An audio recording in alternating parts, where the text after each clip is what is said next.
Bismillahirrahmanirrahim. Assalamualaikum warahmatullahi wabarakatuh. Kita sudah sampai ke siri yang ke-11. Bagaimana? 11 kita nak tunjukkan nombor. Semalam kita belajar tentang menunjukkan dengan tunjuk dengan tangan kan? Dan yang 11 ini daripada buku ni, tuan-tuan dan puan-puan, masih lagi kita bicara tentang apa yang ada. Kita cuba lihat intisari atau intipatinya dalam buku ini yang dituliskan sebagai yang ke-11 ini, ataupun pada tahap 2 kemahiran 3, kaedah 3 ini adalah bergerak dengan tujuan.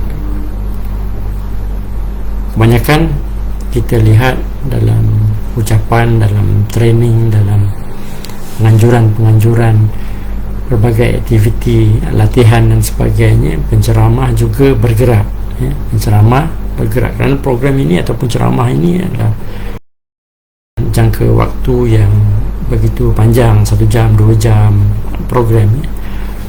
Dan bagaimana mungkin kita hanya bergerak pada tahap yang satu sahaja kalau kita cerita tentang tahap 1 itu berdiri teguh ya, betul, berdiri teguh itu asasnya berdiri teguh.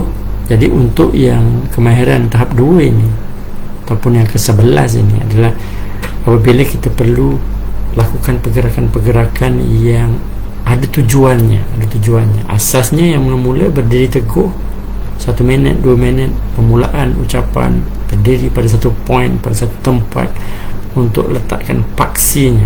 Selepas itu kita mula dah dapat kita punya confident dan sebagainya, itu kita akan mulakan dengan bergerak dengan pantas, bukan bergerak dengan tujuan, bukan dengan pantas. Apa sebenarnya bergerak dengan tujuan ni? Apa yang berlaku, apa tujuan-tujuan yang utama yang boleh kita gunakan untuk kita bergerak? Yang pertamanya adalah untuk tunjukkan, dalam buku ini tuliskan ya, tunjukkan bahawa kita ceria dengan keadaan itu, tak ada keras kat situ kan, kita ceria, kita bergerak, dan kita tak mahu pergerakan kita ni dilihat sebagai suatu pergerakan yang gugup, takut dan sebagainya, kulu kili, tak tentu hala, bergerak kiri dan kanan tanpa ada tujuan yang tepat kan. Dia tak ada makna pergerakan. Dia sama juga macam kita bercerita tentang filler itu. Mungkin juga pergerakan-pergerakan itu untuk membuang kita punya gugup, nervous kita itu, yang menyebabkan orang perhatikan, dan pergerakan-pergerakan kita yang melihatkan kita ini tidak berapa yakin dengan apa yang kita ucapkan, ataupun kita tidak menguasai dewan itu, audien itu dengan baik.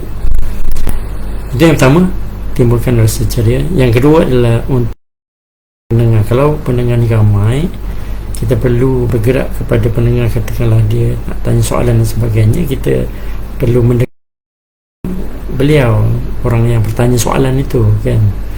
Itu yang kedua. Yang kedua kita guna tangan ini. Yang ketiga tuan-puan adalah untuk alat bantu pandang yang kita tunjukkan. Kita bergerak kepada satu perkara, kita bercakap tentang botol ini, perkara ini dekat, kita bergerak untuk mengambilnya di atas meja dan sebagainya. Ada tujuan yang kita bergerak itu. Itu yang apa tadi? Yang ketiga. Dan yang keempat, tuan-puan, menunjukkan isi yang penting dan peralihan. Boleh juga digunakan sebagai pergerakan. Itu poin yang penting, kita stay kepada kita kekal berada satu poin, satu tempat, berdiri dan bercerita tentang. Lepas itu kita berganjak satu langkah mungkin untuk bercerita tentang perkara kedua. Ia boleh juga digunakan. kan, poin pertama kita duduk di poin ini. Poin kedua kita berganjak di sebelah kanan yang kita boleh gunakan. Saya ada panggilan telefon 03 dan kelima, tuan-puan, yang kelima adalah untuk bertanya dan mendengar soalan. Ini sama lebih untuk sampai dengan pendengar tadi kan. Dan yang keenam adalah untuk mengelak. Kalau panjang sangat, kita perlu bergerak supaya pendengar tak bosan. Cuba gunakan satu kaedah, kategori-kategori lain juga. Jangan berikan sampai kepada pendengar. Tu lebih kurang ada 6 perkara yang kita boleh gunakan tadi untuk kita bergerak dengan tujuan. Pastikan kita bergerak dengan ceria, kita bergerak untuk sampai kepada audiens, kita bergerak alat bantuan, kita bergerak untuk menentukan satu-satu poin penting atau penting, kita bergerak juga untuk mengelakkan. Kemahiran ke-11 yang harus kita gunakan, asasnya berdiri teguh, tetapi selepas itu kita gunakan untuk kita bergerak supaya perkara yang kita sampaikan itu sampai kepada audiens yang ramai. Kita gunakan beberapa tujuan-tujuan. Maksudnya dengan kata lain, kita harus bergerak dengan tujuan. Boleh-boleh?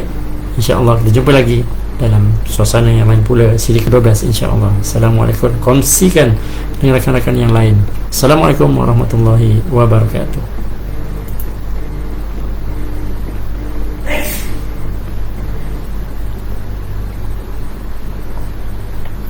Hello, Assalamualaikum. Waalaikumsalam Allah. Cik Muhammad Syahari ke ni? Ya, bercakap. Maafkan saya. Sebab panggilan dari Ustaz panggilan yang dilantik oleh yang kata cik. Aha.